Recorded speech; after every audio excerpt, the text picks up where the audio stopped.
नमस्कार, मनी गुरु की इस खास पेशकश में आप सभी का स्वागत है। मैं हूं स्वाति रायना। आज हम खास तौर पर बात करने जा रहे हैं टैक्स की और टैक्स रिटर्न की।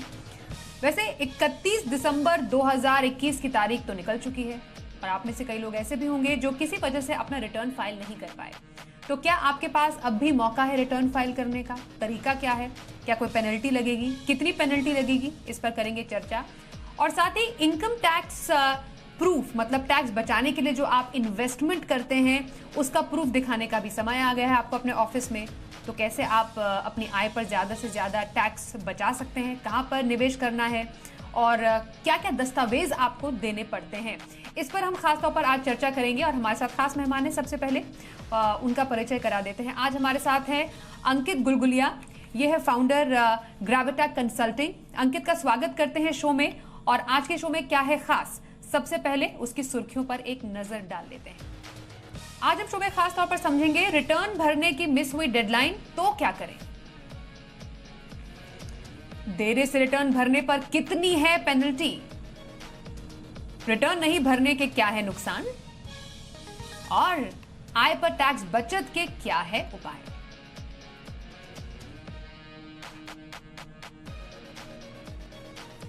तो अंकित, बहुत सारी डेडलाइंस आगे बढ़ाने के बावजूद, बार बार रिमाइंडर के बावजूद, हमने कितने सारे शोज किए उसके बावजूद कई ऐसे टैक्स पेयर्स होंगे जो किसी ना किसी वजह से 31 दिसंबर 2021 तक अपना आईटीआर फाइल नहीं कर पाए होंगे। आई एम श्योर आपके पास करेक्ट डेटा भी होगा कि कितने लोग हैं जो किसी वजह से नहीं कर पाए आईटीआर फाइल। तो हमारे पास बहुत सारे ऐसे सवाल आए कि हमारी जो डेडलाइन है रिटर्न भरने की वो हो गई है मिस। तो अब हमारे पास क्या ऑप्शन बचता है? बहुत ही आराम से और एक एक स्टेप वाइज हम आपसे समझेंगे कि रिटर्न अगर नहीं भरा है तो क्या करना चाहिए किसी को। आपको और सब दर्शकों को first of all happy new year. बिल्कुल जैसा आपने कहा सही है ये कि 31 दिसंबर 2021 अब निकल चुकी है, तो डेडलाइन तो अब क्लोज हो चुकी है। बट स्टिल जो लोग नहीं भर पाए हैं उन लोगों के लिए अभी भी निराशा का कोई कारण है नहीं मेरे व्यू में। एक हम लोग कॉन्सेप्ट बोलते हैं इनकम टैक्स में which is called belated income tax return.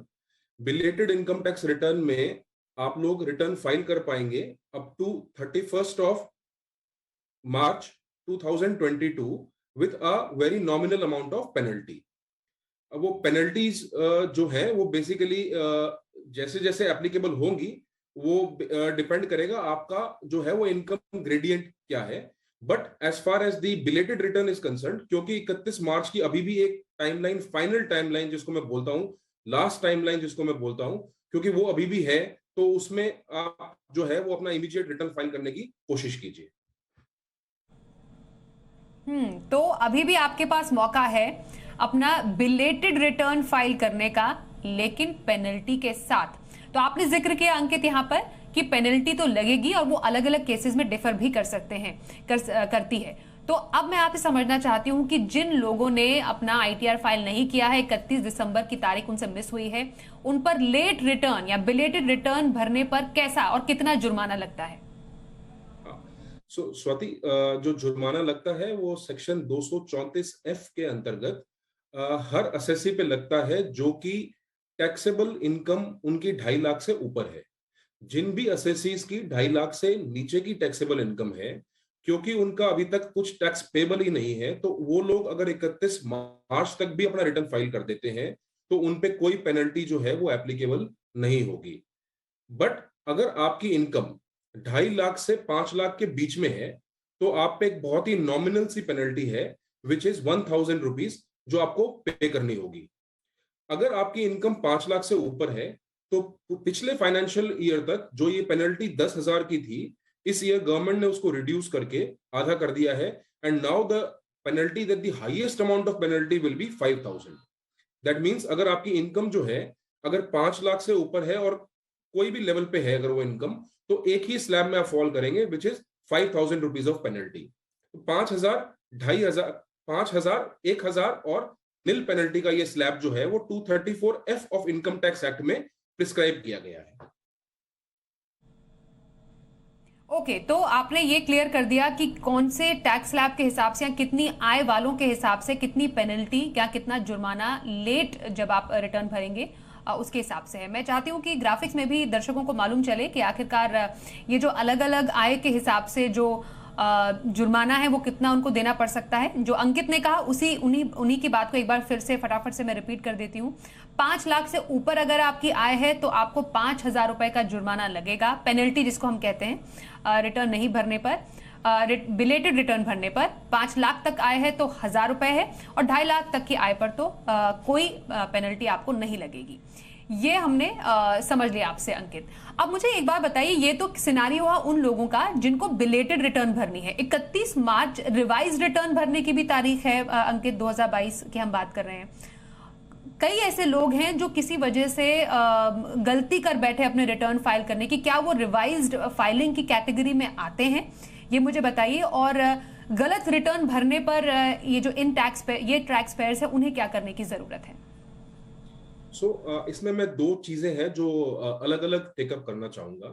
एक असेसी तो वो है जो रिटर्न भर चुके हैं बट कोई कारण से उनका रिटर्न अभी तक ई वेरीफाई नहीं हुआ है, तो वो कैटेगरीज के लिए तो सीबीडीटी ने ऑलरेडी जो है वो एक्सटेंडेड 1 मंथ का टाइम दे रखा है, और आपको सिर्फ अपना वेरिफिकेशन क्लोज करना है, और वेरिफिकेशन क्लोज करके आपका रिटर्न जो है वो फाइल माना जाएगा। बट वो असेसीज जो कोई कारणवश, कभी कोई हड़बड़ाहट में या कोई कारणवश अपना रिटर्न गलत फाइल कर दिए हैं, और उनको लेटर स्टेज पे ये समझ में आता है कि उनका रिटर्न जो है वो बाय मिस्टेक गलत फाइल हो गया है, और रिटर्न गलत फाइल करने के क्योंकि काफी सारे कॉन्सिक्वेंसीज हैं, तो आई वुड सजेस्ट कि आप अपना जो रिवाइज टाइम लिमिट का पीरियड है which is 3 months from here, उसको यूज करके इनकम टैक्स रिटर्न को जो है वो रिवाइज करें, और रिवाइज इस तरह से इस बार करें कि इस बार और कोई भी मिस्टेक की गुंजाइश ना रहे। So the time limit of revision जो है वो 3 महीने की है, और जो टाइम लिमिट ई वेरिफिकेशन की है, जो सीबीडीटी ने अभी रिसेंटली 1 महीने की एक्स्ट्रा विंडो दी है, उसकी विंडो सिर्फ 1 मंथ की और दी गई है। ओके, तो आपने बोला रिवाइज रिटर्न भरने के लिए, और जिससे पहले हमने चर्चा की बिलेटेड रिटर्न भरने की जो फाइनल तारीख है वो एक ही है, मतलब 31 मार्च 2022। क्या ऐसे भी हो सकता है या ऐसे भी केस आते होंगे, हम आपसे समझना चाहते हैं अंकित, कि किन्हीं की बिलेटेड रिटर्न में भी गलती अगर हो जाए तो उनके पास कोई स्कोप बचता है अपने रिटर्न को फिर से फाइल करने के लिए? सो रिवाइज रिटर्न का कॉन्सेप्ट जो है वो स्टिल एग्जिस्ट करता है, तो बट मैं ये पर्सनली मेरा एडवाइस यही रहेगा कि आप बिलेटेड रिटर्न क्योंकि डाल ही रहे हैं तो टेक डे और 2 टाइम एक्स्ट्रा, बट वो वाली नौबत आए ना तो अच्छा है, बिकॉज अब आपका जो पेनल्टी का स्लैब है वो डे वाइज तो बढ़ नहीं रहा है, वो पेनल्टी का स्लैब वो period of 3 months will remain the same. So I would suggest कि आप जो है वो 1 दिन एक्स्ट्रा लीजिए, 2 दिन एक्स्ट्रा लीजिए, but try to do it at the earliest possible, और इस बार कोई भी फर्दर जो है वो रिवीजन की गुंजाइश रहे ही ना। ओके, जिससे पहले मैं आगे बढ़ूं, एक जेनरिक सवाल हमारे पास दर्शकों का आ रहा है कि आमतौर पर मिस्टेक्स हो क्या जाती हैं अंकित, जो हम ये गलती से मिस्टेक की बात कर रहे हैं जो कि नहीं होनी चाहिए यूजुअली, लेकिन फिर भी मार्जिन ऑफ एरर तो होता ही है, ह्यूमन एरर का फैक्टर भी होता है। इनफैक्ट काफ़ी चीज़ें तो अब प्री फिल्ड या कंप्यूटराइज भी हो गई हैं, उसके बावजूद गलतियां हो जाती हैं। कुछ ऐसी आम गलतियां जो आप यूजुअली देखते हैं रिटर्न भरते समय जो लोग कर बैठते हैं? तो आम गलतियों में आई वुड सजेस्ट कि कुछ ऐसी छिपी हुई चीजें रहती हैं जो कहीं रिफ्लेक्ट नहीं होती, जैसे फॉर एग्जांपल आप देखें कि सेविंग्स अकाउंट का अगर इंटरेस्ट देखें तो क्योंकि वो टीडीएस कटता नहीं है उस पे, और वो आपके 26 एएस में या आपके एआईएस में रिफ्लेक्ट कहीं होता नहीं है, इसकी वजह से बहुत बार असेसीज जो हैं वो इस इंटरेस्ट ऑन सेविंग्स अकाउंट को छोड़ देते हैं। बहुत सारे असेसीज जो हैं वो अपनी शेयर ट्रेडिंग की जो इनकम है उसको बेसिकली कैसे डिस्क्लोज करना है उसमें थोड़ा सा संशय रखते हैं। मल्टीपल एवेन्यूज हैं, बट मेरा मानना यह है कि जब तक कि चेंजेस कुछ ऐसे ना हो जो कि आपकी इनकम को एक बहुत ही एक डिफरेंट एंगल से प्रेजेंट कर रहे हैं डिपार्टमेंट को, तो आपको वहां पे ज्यादा कंसर्न रहने की जरूरत है। अगर मान लीजिए कोई क्लरिकल मिस्टेक भी हुई है जो कि कोई एक शेड्यूल में मिस्टेक है और so, that will not be a very big mistake. Mistake will be कि आपकी इनकम जो है वो कोई कारण से अंडर रिपोर्ट हो गई है, या वो मिस रिपोर्ट हो गई है, या वो गलत हेड में रिपोर्ट हो चुकी है। एक एग्जांपल जो मैं रिसेंटली देखता हूं अभी, कि हम लोग जब इनकम को डिस्क्लोज करते हैं कि इनकम का नेचर क्या है, तो बहुत असेसीज जो है वो इनकम का नेचर बिजनेस प्रोफेशन या सैलरी के बजाय उसको अदर सोर्सेज में डाल देते हैं या रॉन्ग हेड में डिस्क्लोज कर देते हैं। कुछ ऐसे मिस्टेक्स जो है वो बेसिकली हमें बहुत सावधान रहने की जरूरत है, और वहीं पे जो है वो आपको रिवीजन का विंडो एक्सप्लोर करना चाहिए। ओके, एक सवाल हमारे पास अंकित आ रहा है ट्विटर पर। अभिषेक काला जी हमसे कह रहे हैं कि इन्होंने अगस्त के एंड में अपना रिटर्न फाइल किया था, वो अब तक प्रोसेस नहीं हुआ है उनका। आपने अभी जिक्र किया कि कईयों का ई वेरीफाई जैसे रिटर्न नहीं हुआ है, तो वो भी एक केस है जो लोगों के साथ हो रहा है। इनका तो अगस्त में इन्होंने फाइल किया था, अब तक प्रोसेस और फंसा हुआ है कहीं पर। तो अभी क्या उनके वो अभी क्या कर सकते हैं इस पूरे मामले में? तो इनके सवाल के अकॉर्डिंग मेरा ये मानना है, क्योंकि रिटर्न जो है अगस्त में किया था, उस वक्त कुछ क्योंकि पोर्टल के इश्यूज थे और कुछ क्योंकि और भी ग्लिचेस चल रहे थे उस वक्त, जो धीरे धीरे डिपार्टमेंट ने रिजॉल्व किए हैं। तो मेरा ये मानना है कि मैक्सिमम केसेस में तो रिटर्न्स जो है वो प्रोसेस हो चुके हैं। तो पहला तो इनको एडवाइस ये रहेगा कि पहले तो ये इंश्योर कर लीजिए कि आपका रिटर्न जो है वो प्रॉपर सबमिट और वेरीफाई हुआ भी है कि नहीं हुआ। अगर आपने कोई कारणवश जो है वो रिटर्न सबमिट कर दिया बट उसको वेरीफाई करना रह गया है, तो वो वेरिफिकेशन का प्रोसेस पहले कंप्लीट कर लीजिए। अगर आपने वेरिफिकेशन भी कर लिया है बट उसके बावजूद भी जो है अगर आप संतुष्ट नहीं है और प्रोसेसिंग अगर नहीं हो पाई है, तो आई वुड सजेस्ट कि जो आपके पास एक्नॉलेजमेंट्स आई होंगी, वो एक्नॉलेजमेंट या जो आपके पास लेटेस्ट प्रूफ है कि आपने रिटर्न अपलोड किया है, उसको आप हेल्प डेस्क पे इनकम टैक्स की जो है वो पुटअप कीजिए। डिपार्टमेंट का ओवरऑल जो रिस्पॉन्स है वो काफी आई वुड से कि प्रोएक्टिव रिस्पॉन्स मिलेगा आपको, and they will be able to clarify your situation. But you will have to give them the proof also that आपने जो है इसको अपलोड किया था।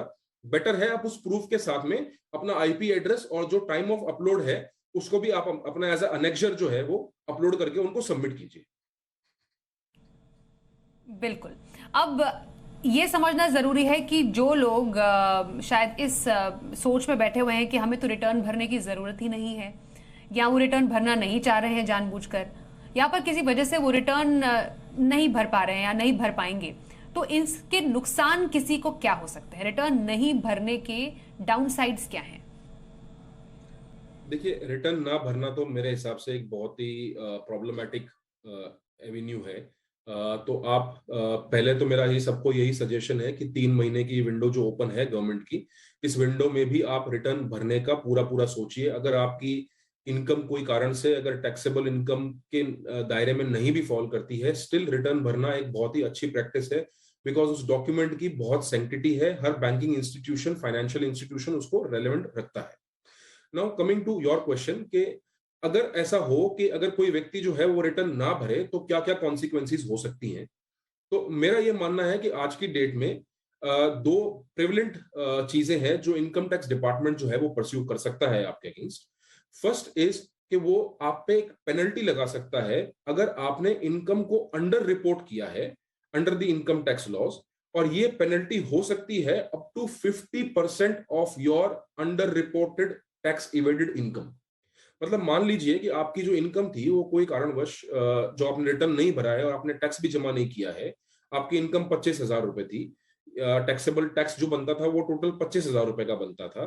तो जब गवर्नमेंट आपसे ये रिकवरी करेगी, जब डिपार्टमेंट आपसे ये 25,000 रुपए रिकवर करेगा, तो ये 25,000 रुपए के साथ में ये 50% ऑफ दी 25,000 विच इज 12,500 को एडिशनली रिकवर करेगा। तो रिकवरी तो होगी ही होगी, बट इसके साथ में आपको एडिशनल पेनल्टी देनी पड़ेगी। ये आंकड़ा जो मैंने दिया है ये बड़ा छोटा लग रहा है बिकॉज मैंने टैक्स का बेस छोटा लिया है, बट अगर किसी एसएससी का टैक्स ज्यादा है तो ये अमाउंट बहुत सिग्निफिकेंट होगा। दूसरी चीज है which is even more important is कि इनकम टैक्स में अब इम्प्रिजनमेंट के भी प्रावधान है। ऐसा नहीं है कि सिर्फ पेनल्टी के प्रावधान है, इसमें कारावास का भी प्रावधान है और प्रोसिक्यूशन का भी प्रावधान है। अगर कोई भी एसएससी जो है अगर टैक्स इवेड करता है, विलफुली इवेड करता है और उसको रिपोर्ट नहीं करता है, तो उसमें income tax department has also got the right कि वो आपके अगेंस्ट में प्रोसिक्यूशन कर सकते हैं। और प्रोसिक्यूशन में कारावास की जो पीरियड है वो मिनिमम 3 महीने से लेकर 7 साल का पीरियड जो है वो लॉ में प्रिस्क्राइब्ड है।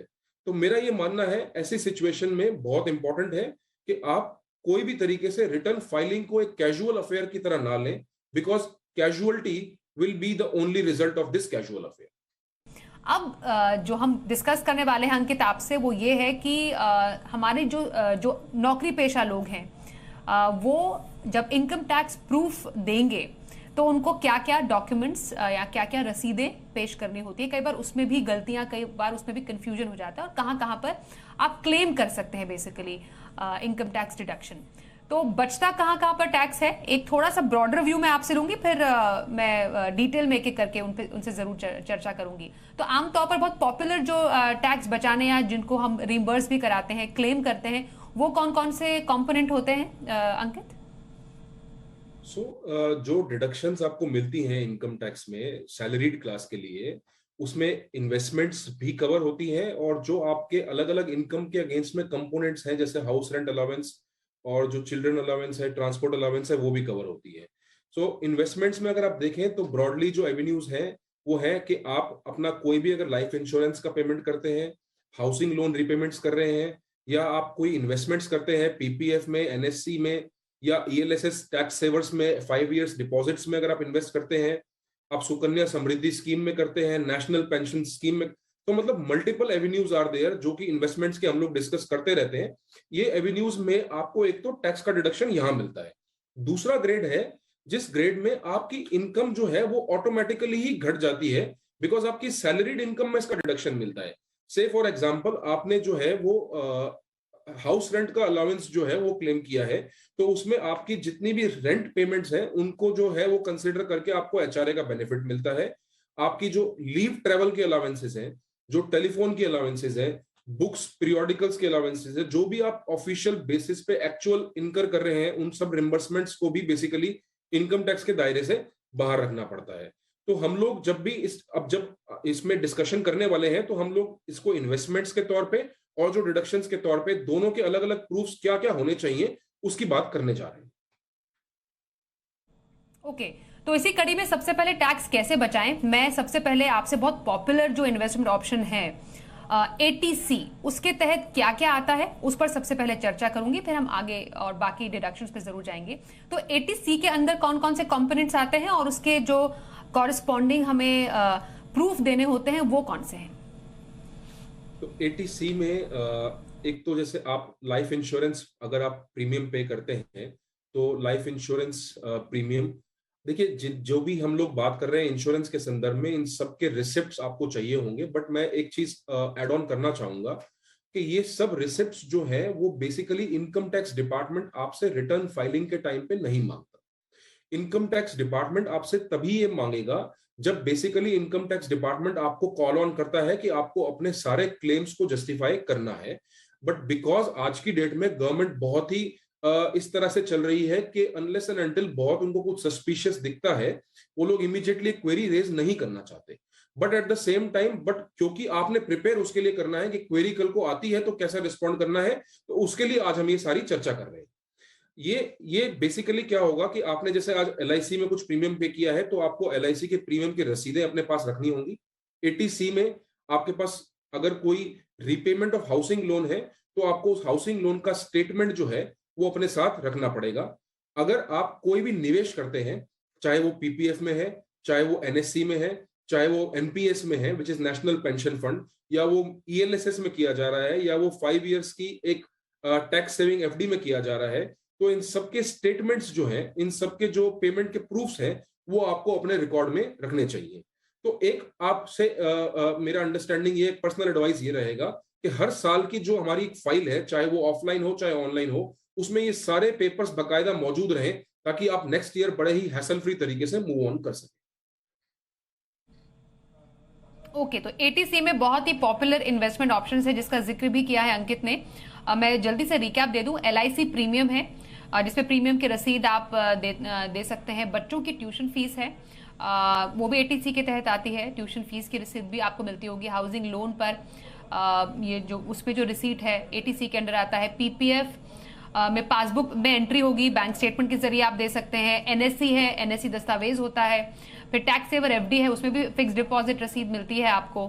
एनएससी दस्तावेज जैसे हमने आपको पहले बताया, एनपीएस, इसमें भी एनपीएस अकाउंट स्टेटमेंट आप दे सकते हैं एज अ प्रूफ।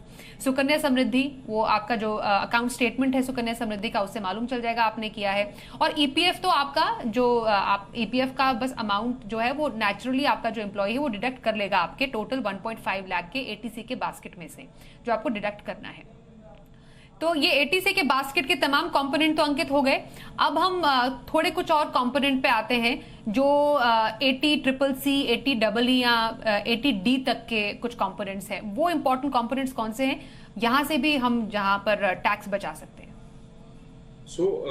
इसके अलावा भी काफी सारे कंपोनेंट्स हैं, काफी सारी डिडक्शंस हैं जो कि लॉ में अलाउड है।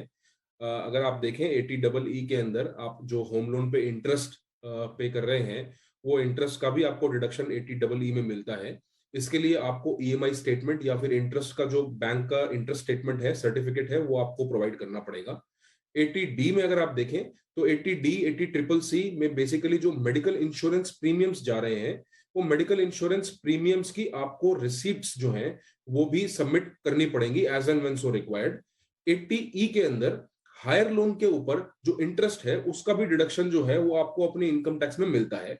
हम लोग अभी ये मान के चल रहे हैं कि आपने सारे डिडक्शन ये ओल्ड रिजीम में लिए हैं, बिकॉज न्यू रिजीम में डिडक्शन मिलते नहीं है। तो ओल्ड रिजीम में जब 80E आप क्लेम करेंगे तो 80E में भी आपको लोन स्टेटमेंट जो है वो हायर एजुकेशन लोन स्टेटमेंट वो है प्रेजेंट करना पड़ेगा। इनके अलावा जो डिडक्शंस मिलती हैं वो मिलती हैं डोनेशंस की डिडक्शन। फॉर एग्जांपल, आपने कभी किसी पॉलिटिकल पार्टी को डोनेशन दिया हो या कभी किसी चैरिटेबल इंस्टीट्यूशन को डोनेशन दिया हो 80G में, जो 12AA के लिए एग्जेम्प्ट हैं, तो इन सबकी ही आपको जो है वो रिसिप्ट्स अपने पास सिक्योर करने पड़ेंगे। और ये आपको डोनेशन से पहले इंश्योर भी कर लेना चाहिए कि सामने वाले इंस्टीट्यूशन की 80G में थॉरोली रजिस्ट्रेशन हो, ताकि वो जो डोनेशन आप कर रहे हैं उनका क्लेम आपको बकायदा मिल सके। तो उनकी रसीद पे, जब आप रसीद उनकी रखते हैं तो उस रसीद पे इंश्योर कर लीजिए कि उनका 80G का और 12AA का रजिस्ट्रेशन भी, जो नंबर भी है, वो प्रेजेंट है भी कि नहीं प्रेजेंट।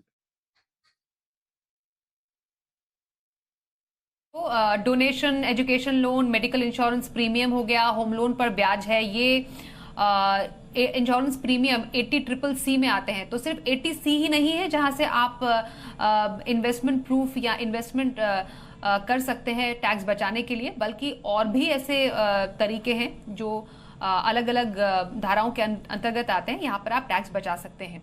तो ये तो हमने बात की। अब नेक्स्ट सेट में और क्या हो सकता है? आपने पॉलिटिकल पार्टी के योगदान पर भी बोला कि आप वहां पर भी डोनेट करते हैं तो वहां की रिसीट भी दे सकते हैं।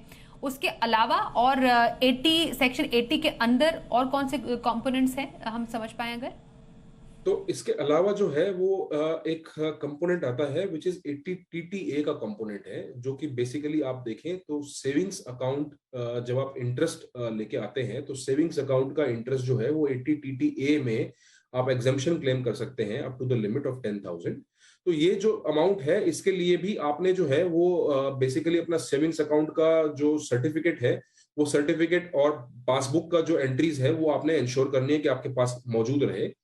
इसके अलावा कुछ केसेस में जो पेटेंट है, वो patent of the royalties also, उसको भी एग्जेम्पशन जो है वो प्रोवाइड होता है। बट इसके लिए आपको एक स्पेसिफिक फॉर्म अपने पास, सर्टिफिकेट अपने पास इंश्योर करना पड़ेगा, जो है इनकम टैक्स का फॉर्म 10CCE। ये 10CCE जो है वो आपको अपने पास इंश्योर करना पड़ेगा।